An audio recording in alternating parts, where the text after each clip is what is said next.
नमस्कार बेटा, जय श्री कृष्णा। स्वागत है आपका 12th होम साइंस के क्लास में। तो बच्चों, आज हम 11th लेसन पढ़ने जा रहे हैं जिसका नाम है शेषवावस्था में पोषण। बच्चों, इस लेसन के अंदर हम शेषवावस्था के अंदर विभिन्न प्रकार के कौन कौन से पोषक तत्वों की आवश्यकता होती है, किस प्रकार का पोषण हम शेषवावस्था में बच्चों को दें जिससे कि बच्चों की वृद्धि और विकास अच्छे से हो, इसके बारे में हम अध्ययन करने जा रहे हैं। तो चलते हैं बच्चों टेक्स्ट बुक की ओर। देखिए बच्चों, शिशु जब जन्म लेता है तो जब वो जन्मता है उसके बाद से लेकर के 1 वर्ष तक की जो आयु होती है उसको हम शेषवावस्था कहते हैं। और जन्म के बाद 30 दिनों तक की जो आयु होती है उसमें उसको हम नवजात शिशु कहते हैं, है ना, न्यूनेट बेबी कहते हैं, या फिर हम उसको नवजात शिशु भी कहते हैं। और उसके बाद जो है 30 दिनों के बाद जो है वो क्या कहलाता है, शिशु कहलाता है। अब देखो, गर्भावस्था के बाद शेषवावस्था का विकास जो होता है ये सबसे महत्वपूर्ण जो है विकास कहलाता है, क्योंकि गर्भावस्था के अंदर तो उसको माता के गर्भ में सभी प्रकार का एटमॉस्फेयर मिलता है, पोषण भी पूर्ण रूप से मिलता है, जिसके कारण उसका वृद्धि और विकास अच्छे से होता है। लेकिन जैसे ही वो बाहर के वातावरण में आता है तो उसको जो है कई प्रकार की चीज़ें जो है इफेक्ट भी कर सकती है। अब इसके कारण जो है उसकी वृद्धि और विकास पर भी जो है इसका इफेक्ट पड़ सकता है ना।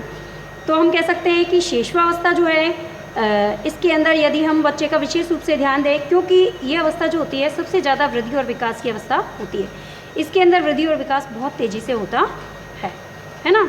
अब यदि हम देखें तो प्रत्येक प्राणी के जीवन काल में मुख्य रूप से 3 अवस्थाएं पाई जाती है। अब ये 3 अवस्थाएं कौन कौन सी होती है? एक तो होती है जन्म के पहले की अवस्था, एक होती है शिशु की अवस्था, या फिर हम इसको कहते हैं प्रारंभिक अवस्था, मतलब शिशु अवस्था या पूर्व बाल्यावस्था कह सकते हैं, या फिर हम कह सकते हैं इसके बाद की जो अवस्था होती है तीसरी हमारी वो होती है प्रारंभिक किशोरावस्था। तो 3 अवस्थाएं होगी। प्रत्येक प्राणी के जीवन काल में मुख्य रूप से 3 अवस्थाएं आती हैं। कौन कौन सी? सबसे पहली अवस्था जन्म के पहले की अवस्था, जो गर्भावस्था, जिसके अंदर गर्भ के अंदर विकास होता है बच्चे का। दूसरा, जन्म के बाद शिशु के रूप में वो विकसित होता है। और तीसरा, प्रारंभिक किशोरावस्था। ठीक है, अब चलते हैं आगे।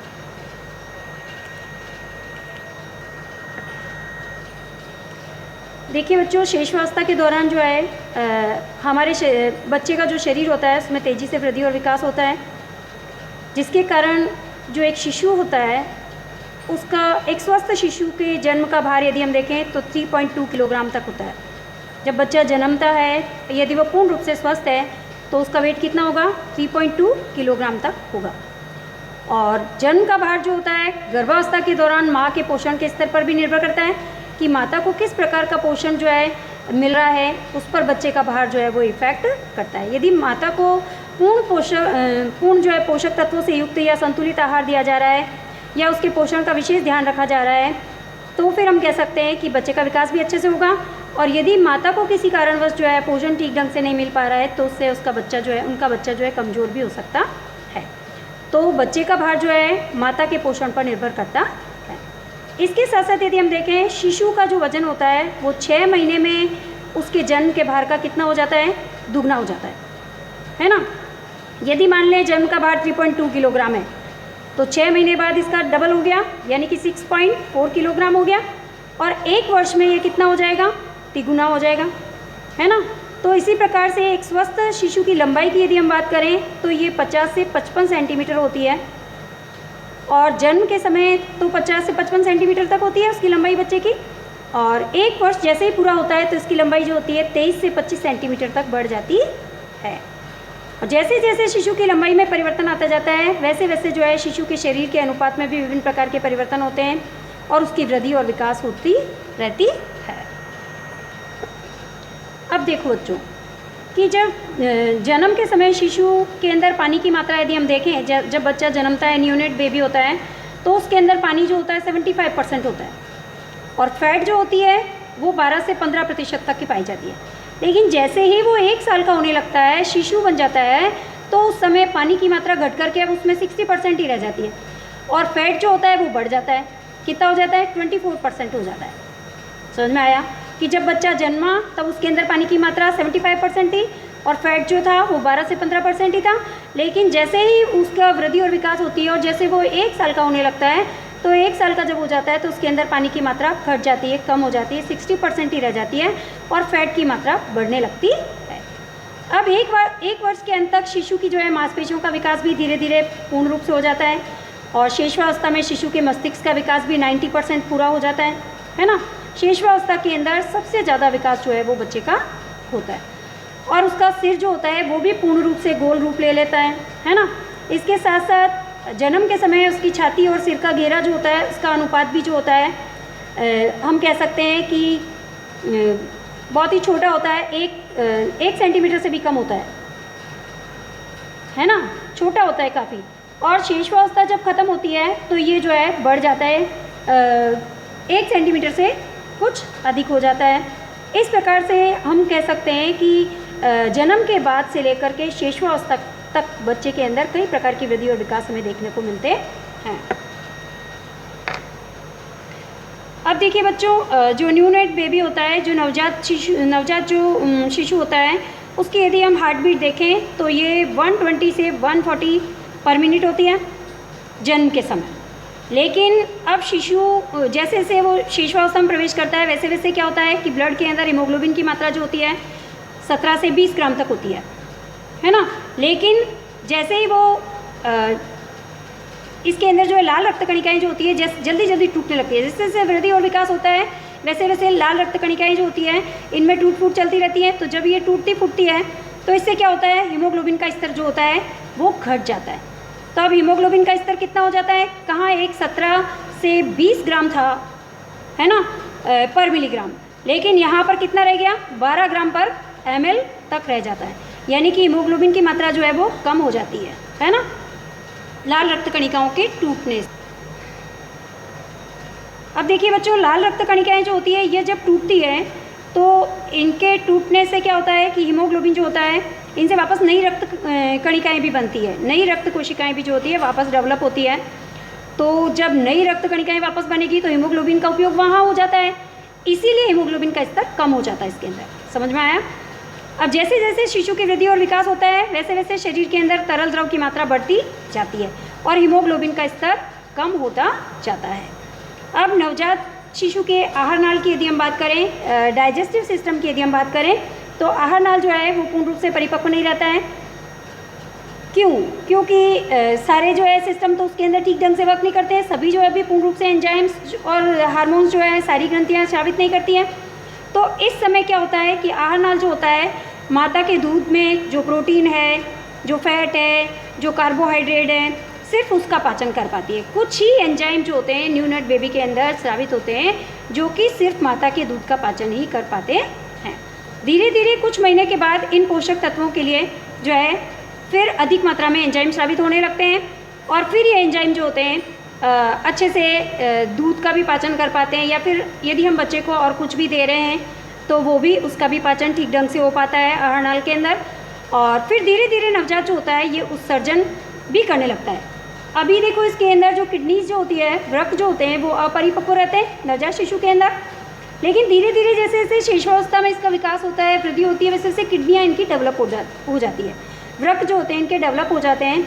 और फिर वृक्क जो होते हैं अधिक लवणीय रक्त को जो है नहीं जो है ये छान पाते हैं। शुरू में तो ये लवणीय रक्त को जो है नहीं छान पाते हैं और मूत्र का सांद्रण भी नहीं कर पाते हैं, लेकिन शेषवावस्था आते आते धीरे धीरे जो है किडनियाँ जब डेवलप हो जाती है तो वो वयस्कों की भांति कार्य करने लगती है और ब्लड को भी अच्छे से प्यूरिफाई करने लगती है और ब्लड को भी अच्छे से छानने लगती है।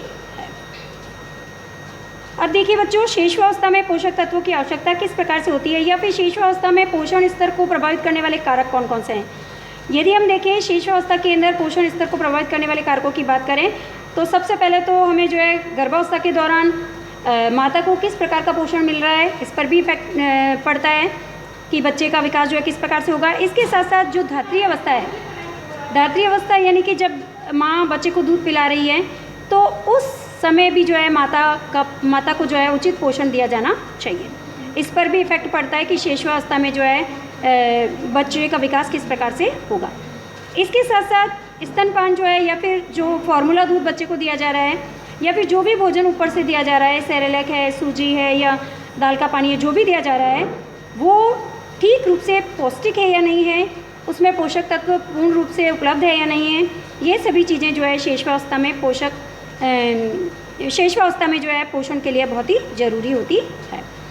इसके साथ साथ एक चीज़ और इफेक्ट करती है बच्चों, ध्यान दो कि माता पिता से प्राप्त जन्मजात विशेषताएं, यानी हेरिडिटी जो कैरेक्टरिस्टिक्स होती है या फिर जो विशेषताएं होती हैं, ये भी जो है शैशवावस्था में पोषण या पोषक तत्वों की आवश्यकता पर निर्भर करती है।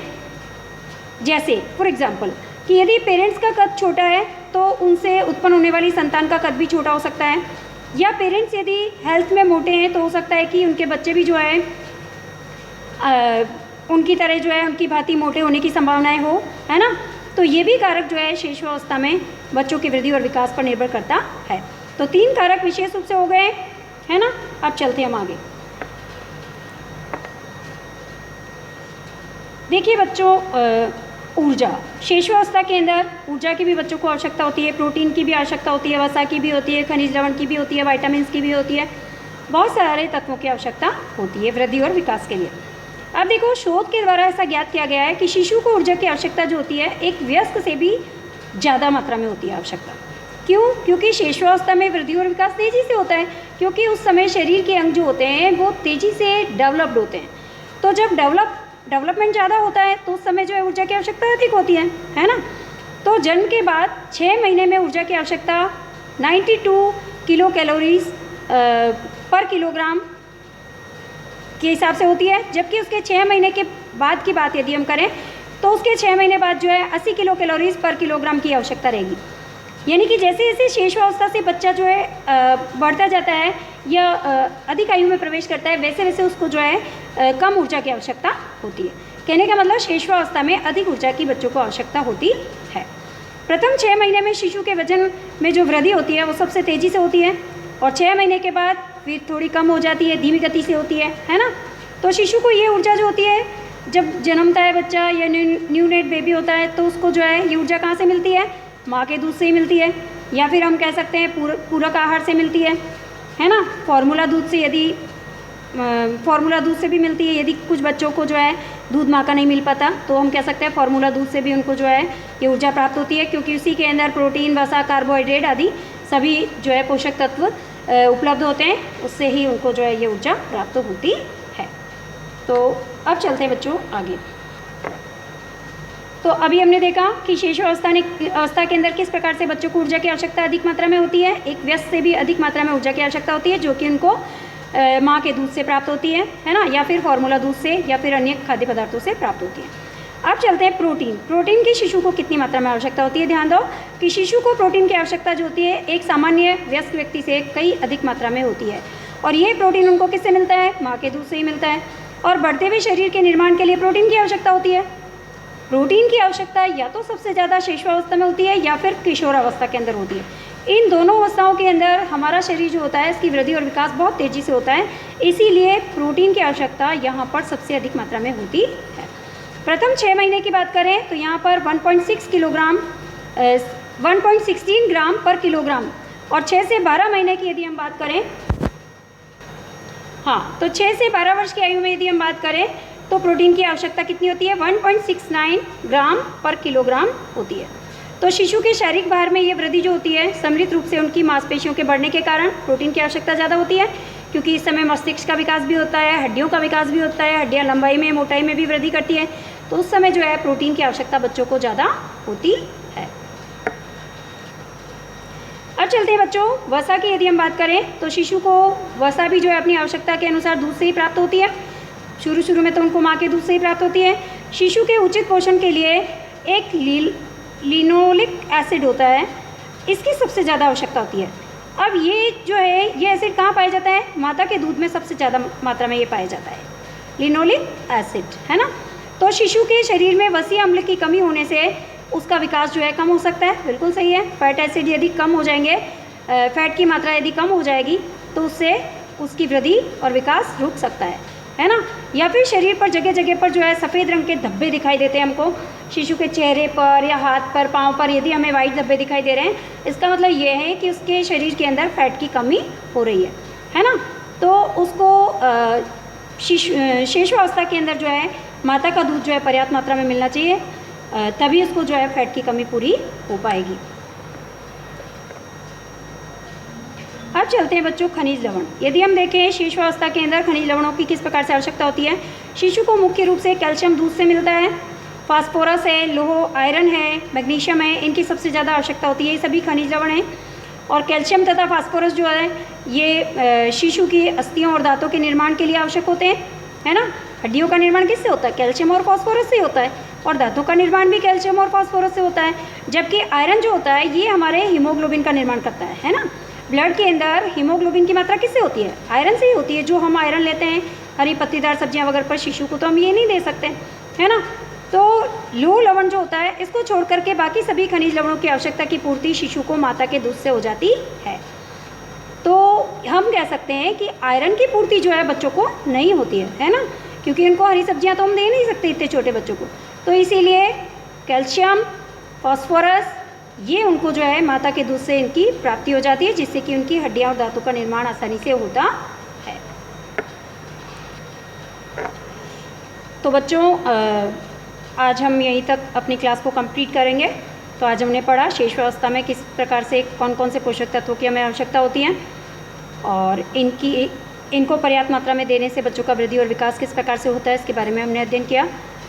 अब नेक्स्ट टॉपिक हम जो है नेक्स्ट क्लास में पढ़ेंगे। तो धन्यवाद बच्चों, जय श्री कृष्ण।